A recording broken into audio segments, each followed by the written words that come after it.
Hi everyone, hope you are doing well from wherever you're watching this channel, depending on your time zone. Now, yesterday, William Ruto was in Kisii County for two different church functions. But if you listen to what Ruto said while in the church, on church altar, you would think that Kenya is at war. Ruto is warning those who want to stop his agenda using the court. And he says that he has the sword which he will use to stop them. Let me just quote him because it was in Swahili. Those people who are going to court to block us from undertaking the affordable housing project are the enemies of Kenya. I want to assure you that you gave me the power and I will deal with them. All I need is your prayers. I was already given the sword. Do you think it's for cutting vegetables? It's for dealing with all those criminals? Very sad statement.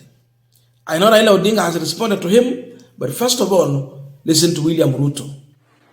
Wale ati wamepeleka kotini mambo ya kujenga manyumba. Sasa mimi nataka niwaulize. Si mnataka hawa vijana tuwapatie ajira? Ama vijana wa Kisii wote wako na kazi? Vijana wa Kisii mko na kazi? Kila mtu wako na kazi? Si lazima tupange ajira. So yule mtu ambaye anaenda kotini ati anataka kuzuia ati tusijenga manyumba hawa vijana wapate ajira, ati tusifanye ile kazi yote ndio Kenya tubadilishe. Hawa ni watu ambao ni maadui wa taifa letu la Kenya, na mimi nataka niwahakikishie nyinyi mlimpatia uwezo hawa watu wote ambao wanataka kutuzuia, mimi nitapambana na wao. Mimi nahitaji tu maombi yenu. Kwa sababu si mnajua nilipatiwa panga pale, nilipatiwa sword kubwa hivi. Wani mnafikiri hiyo sword ni ya kukata mboga? Si ni ya kufyeka wakora hawa? Ndawafyeka kabisa. Yes, we know very well that William Ruto was given the sword. But before they hand over that sword to him, first of all, they handed over the Constitution of Kenya. Then the sword. In that way, it shows that you have to rule by the Constitution and the sword should be the last resort. That means when Kenya is at war. And that sword was not to kill Kenyans. It is meant to protect Kenyans from those other people who want to finish Kenyans. But he has turned it on Kenyans, or he wants to turn it to Kenyans. But above all, I have seen Raila Odinga responding to William Samoei Ruto. And Raila in his response is asking, when someone says that he is unstoppable, what does that one mean? Above all, he is not the first person. There was Nyayo, that is Moi, who was stopped. Remember, in that time, we did not have the 2010 constitution. So, Moi had a lot of powers. But with this one, more power has been given to the people. So Raila is clear that you cannot rule Kenyans in a manner that is not described in our constitution. As long as you go against that, we will stop you. Mtu akisema mimi I am unstoppable, hakuna mtu anaweza kunistopisha. Ni nani? Nyayo alisema yeye alikuwa ni unstoppable, tulimstopisha. Tulimstopisha Nyayo. Kama tuliweza kumstopisha Nyayo, wewe ni nani? Wakenya watakustopisha. Kenyans will stop you. Kenyans have a right to stop you. Kenya cannot be ruled in a manner that is not prescribed in our constitution. Now we are continuing this panel discussion, but just a quick request. For those who are watching and you are not subscribed, please consider subscribing to our channel. Thank you so much. And again, to all our viewers, please give this video a thumbs up. Thank you so much, and back to this discussion. Now, look at those two statements. One that is coming from William Ruto, another one that is coming from Raila Odinga. In these two statements, one person was in church altar, a holy place, issuing threats to Kenyans.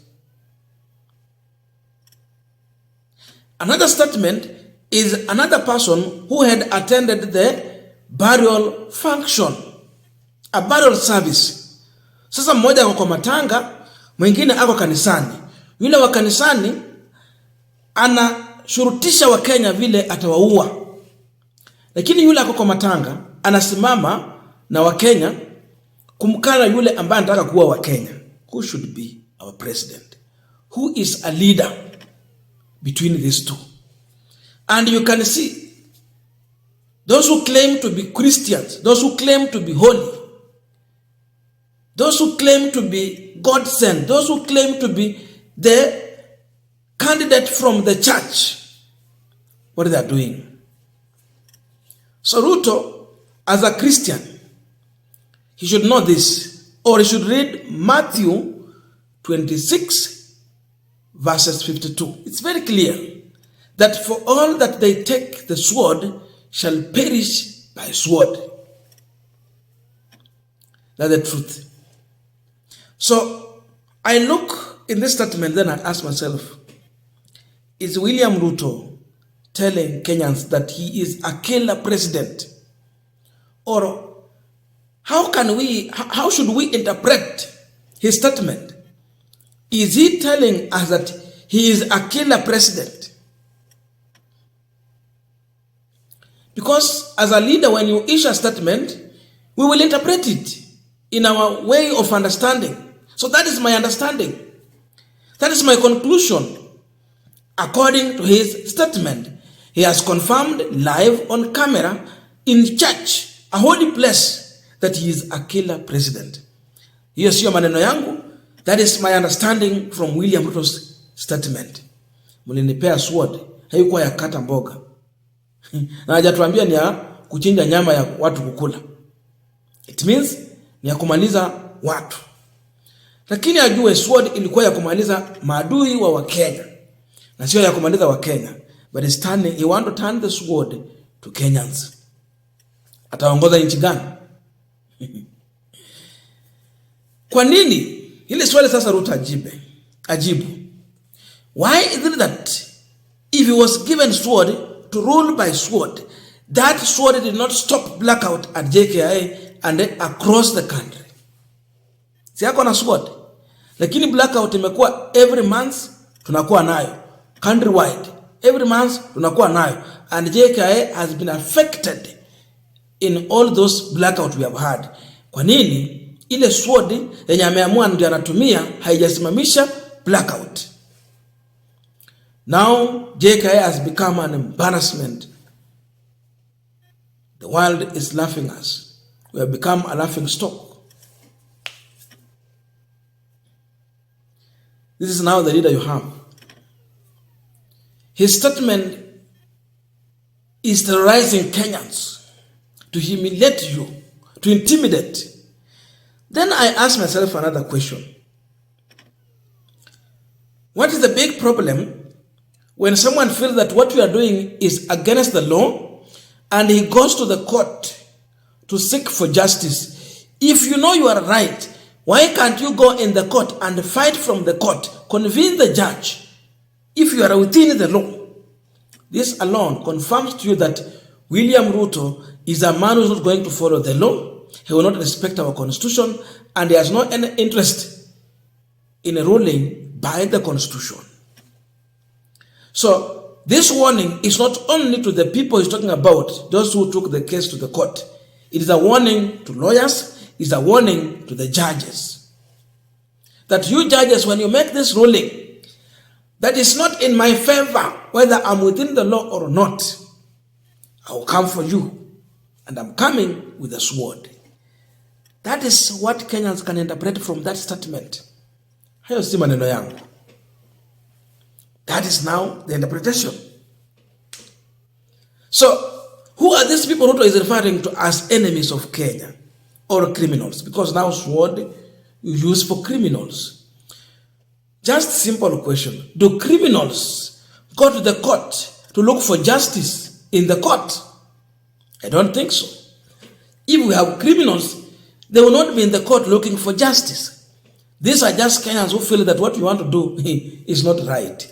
Mambo ya affordable housing, it is scandalous. Unanyang'anya watu pesa zao, mambo ya affordable housing, now there is nothing they will get from those house levy. Wakenya, Hiyo mambo hawafai washughulikie. Leave it to private sector, wajenge nyumba, wenye wako na haja ya kununua nyumba wanunue. What you can only do as the president is to provide that enabling environment, friendly environment for people to do their job, to do their businesses, and they will have money in their pocket, they will buy those houses.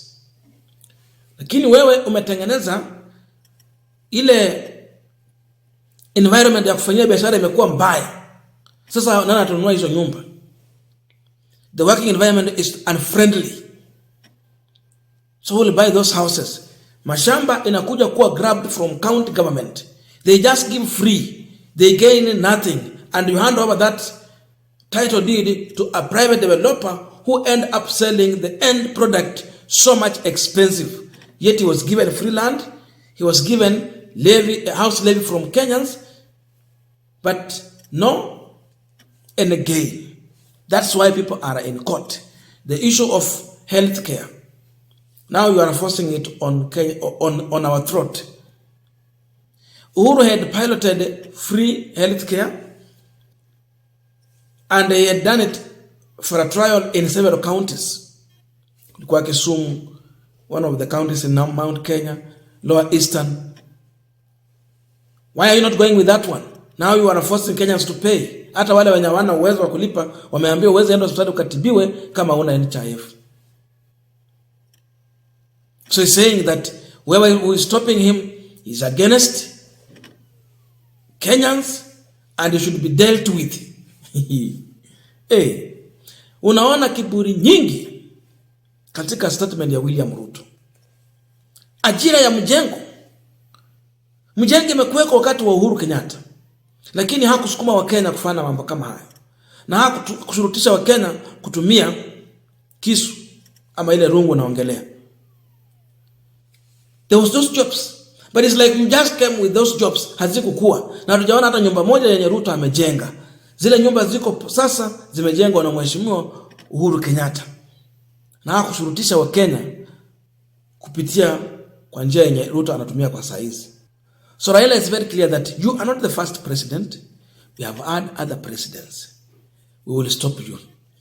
Let Ruto know one thing.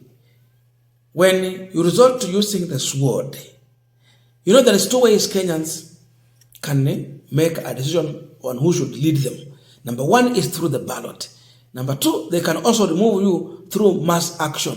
So remember, as you remove the sword, which is the last result, Kenyans also have the second card, which is the last result, removing you by mass action. You should know that. They have not yet gone in that direction, but you have decided. That's the message Raila is communicating to you.